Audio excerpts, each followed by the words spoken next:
Hi everybody, today's video it will be about asking a foreigner his opinion about Morocco and Moroccan culture. Is it safe to travel to Morocco or not? Especially for Okay. Okay, so yeah, let's start. What did you know about Morocco before you came the first time? The first time, I thought it was quite a poor country, but I found when I went there it wasn't really as poor as I thought. It was quite developed, quite like Europe. I guess I thought it was a very poor country. What did you imagine about it? I'd heard stories about people that had gone there, and as soon as they got off the boat, lots of people were coming and, surrounding them and Really? trying to sell them stuff, and it sounded scary. Yeah. Oh. That's what people had told me. My mom and other people that had travelled across on the boat from Spain, they said as soon as they got off the boat, they were surrounded by a lot of people, taxi drivers. So when it was done, which year? A long time ago, like in the 60s. 60s? 1960 or 1970, something like that. A long time ago. Yeah. So when I got there, it was different, it wasn't like that. I got off the boat and I was expecting all these people to come to me, and I went outside and there was like one taxi driver and he's like, taxi? And I said no, and I just kept on walking and that was fine. Then I got outside and I found the place where the buses were, the CTM bus, and I took a bus to Rabat. Okay, did you like Rabat? I liked Rabat, yeah. I mean, I was in the city centre, it's quite pretty, clean, quite interesting for me, They had all kinds of food that I'd never seen before, and everything was. I was surprised to see things in French because I thought everything would be in Arabic, but actually there was quite a lot of stuff in French, Yeah. And that surprised me. And so, I didn't realise until I got there that I could just speak French. I thought that would be, that it might be difficult. Yeah, so generally it's not difficult for foreigners to come to Morocco because you don't need to speak Darija or Arabic. Yeah, you don't need to speak Darija. You can get by with French. I mean, French helps, But how about people, for example, they speak only English, they don't speak French? You can get around. I mean, it's easier if you speak French, French definitely helps. But, because in Morocco I think almost everybody speaks French. English, less people. Spanish also. Yeah, well in the north, in Tangiers, In Tangiers you can go there and speak Spanish and most people will understand. But, generally, French helps a lot if you have it. But if not, you can speak English, you can get around. It's not too difficult. Yeah. I think it's easier for foreigners because if you come, for example, here to Turkey, you need to learn Turkish. Yeah, in Turkey. Turkey... If you go to China, you need to speak Chinese.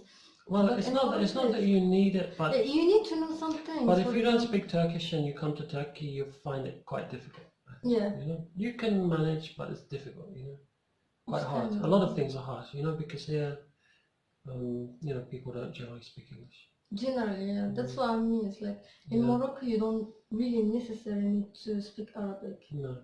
In general, people they can come and they can just manage with Well, English actually, or French. if you speak Arabic in Morocco, you might not understand people because the Arabic they speak in Morocco is very different to the Arabic people speak in like Dubai. What do you think about Darija, Moroccan language? I like it. It's kind of interesting. It's very interesting in some ways. It's has words in common with Spanish, which is quite surprising. Yeah. But there's some words like semana, you say. Semana, I don't know, you say 1 week is واحد semana in Spanish, in a semana. So it's the same. Semana. Okay. Yeah, there's quite a few words like that. The word for foreigner actually in Spain they say giri, like they used to call me giri. Oh, it's like gauri. Yeah, so you say gauri. Yeah, that's quite like in Spanish. That's true. So it's kind of similar in this. Just some things. Certain words, yeah. It's surprising some of the words that are the same. I mean, it doesn't mean you can understand Spanish. No, it's not that similar, but Do you speak some Arabic, Darija? Yeah, I can speak some. I can understand Darija, more or less if people are having a conversation close to me. I can understand most of what they say. How do you know? ماشي شارك. Can you speak with me in Darija now? Yeah, okay. انت شنو كتعرف في الدارجة؟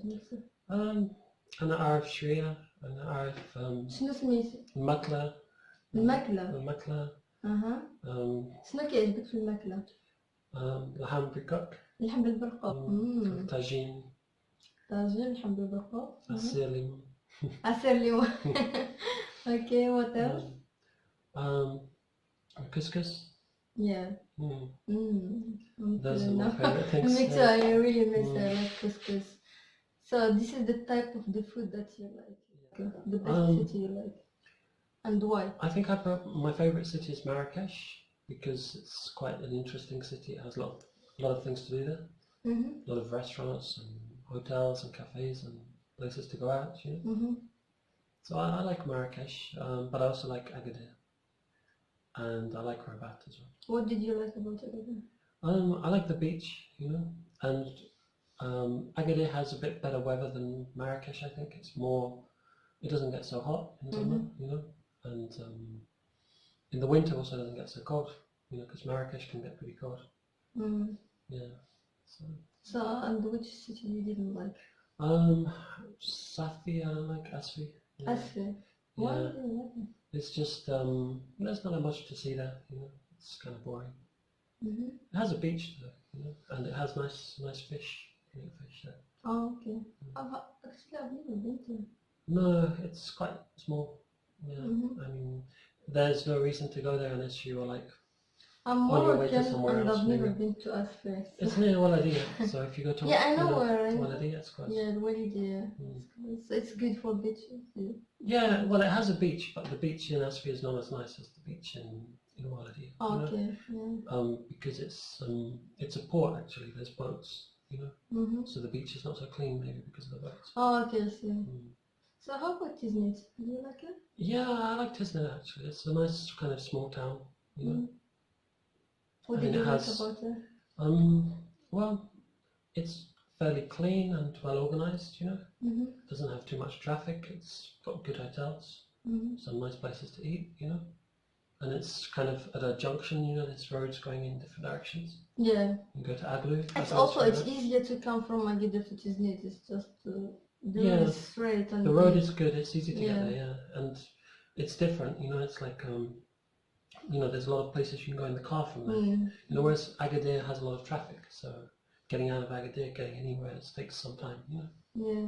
Tiznit, no, you just get straight onto the road. So you recommend Tiznit to people?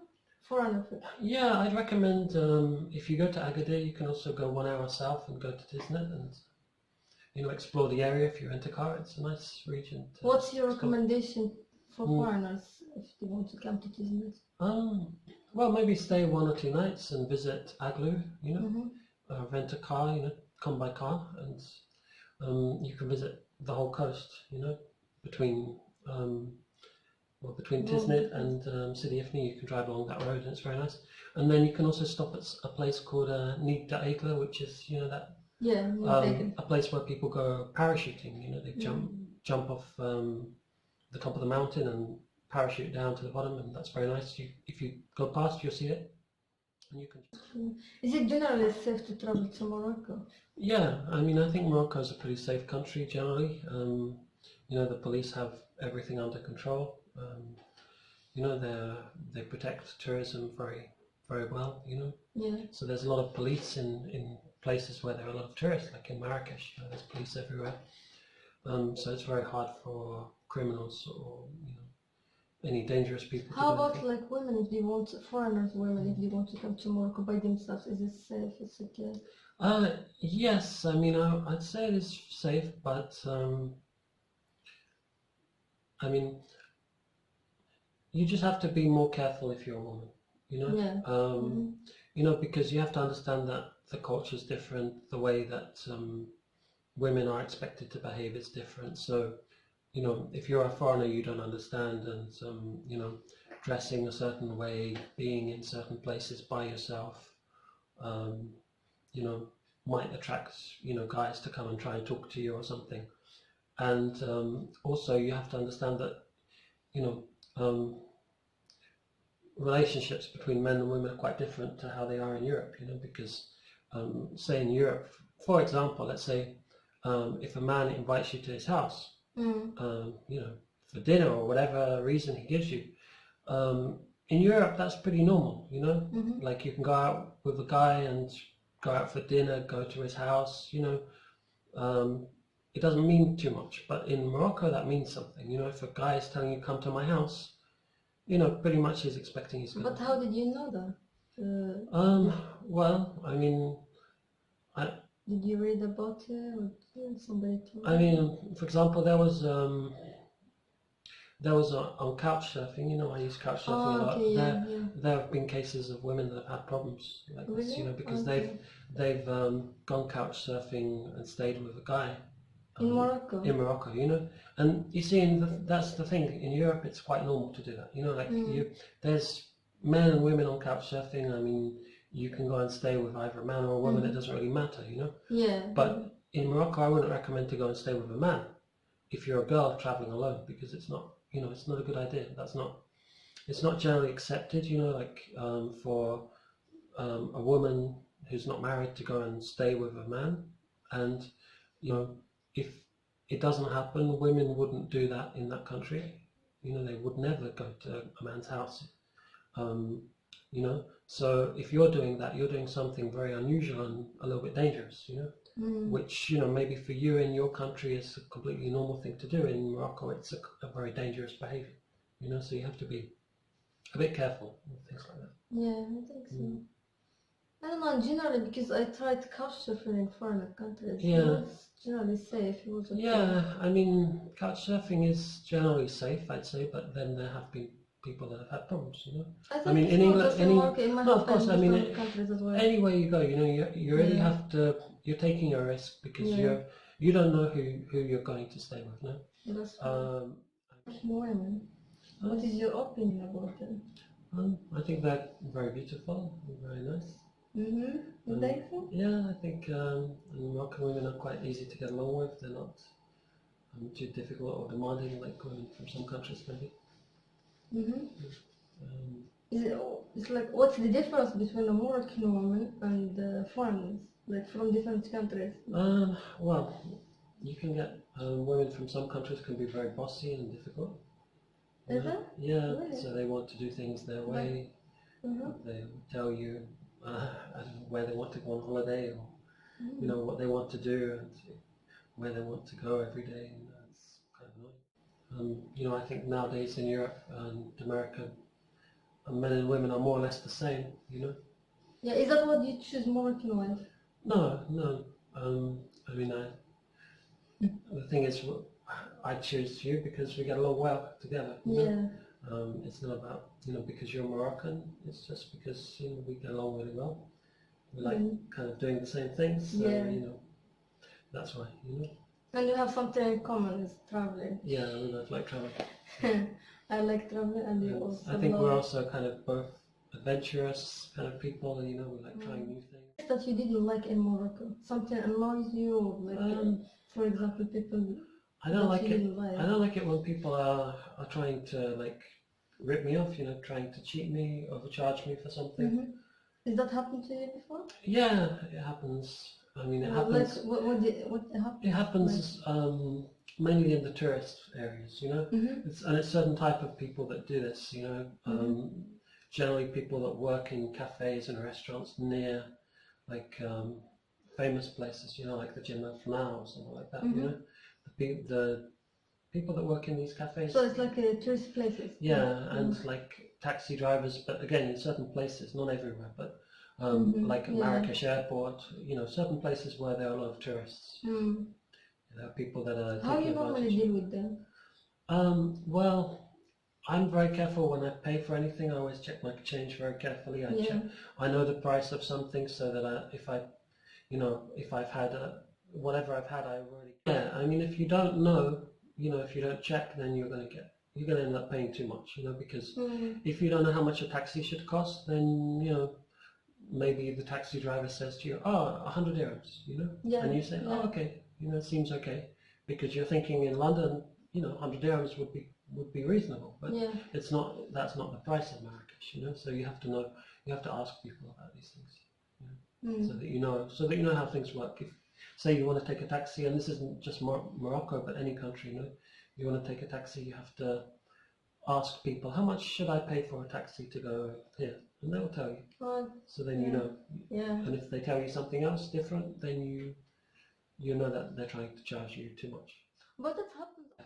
You know, I always check how much it costs before, and then I pay them. If I can, I'll pay them the exact price that I know that it costs, or you know, like I will just, you know, make sure that they give me the correct change. Yeah.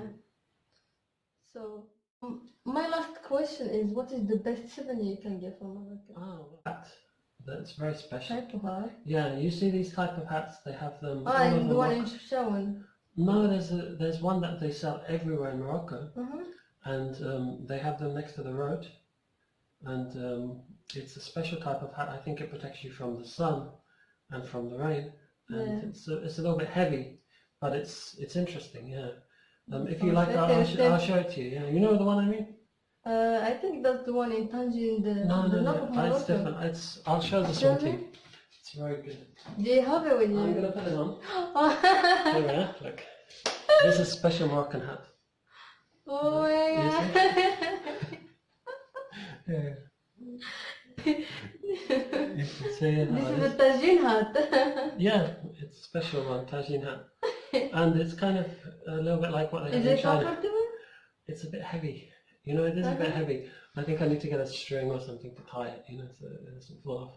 But when it rains, this is perfect. You don't get wet. It's a bit like having an umbrella. You don't have to. Oh yeah, that's a good one. Yeah, this is special Moroccan hat. And, you know, so you recommend to people to buy this as a souvenir? Yeah, I recommend this hat. This is a wonderful hat.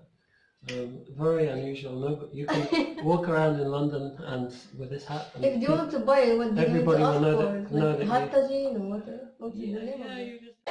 They have they sell it in it comes in two parts. So there's another part which is it's for putting your hat. So you know, you need a place to put your hat. So the other part is like the place for you to put the hat, and you just leave it there, and so the hat you will always find it. But this is a tagine which we eat in that. It's not a hat. So probably they will believe that. It's a tagine which we make the food in that. But you can also use it as a hat. This is it looks good, I think. You make it like I find it looks good on me. And it's comfortable, it keeps the rain off, you know. I think it's good. Actually it looks good. It does look good, doesn't it? I think we're gonna start a new fashion here. Yeah, we can have it. Yeah. Hat tagine. This is the new tagine hat from Morocco. Oh, that's good. So, what is the last thing you want to say to people?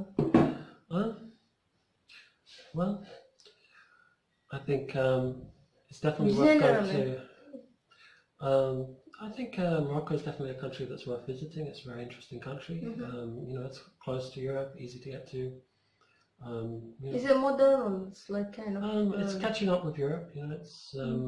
I think it's modernized a lot in the last few years, and I've seen a lot of changes. It's becoming more and more modern. Yeah. And you know, it's really changing very fast. You know, the airports are new, the new railways, new roads, new hotels, a lot of new stuff. You know. Yeah. So yeah, it's definitely catching up with Europe, and you know, it's becoming very popular as a destination also for tourism. إلا عجبكم الفيديو ما تنساوش ديروا لايك وديروا سبسكرايب تحت الفيديو، غادي يبان لكم واحد العلامة.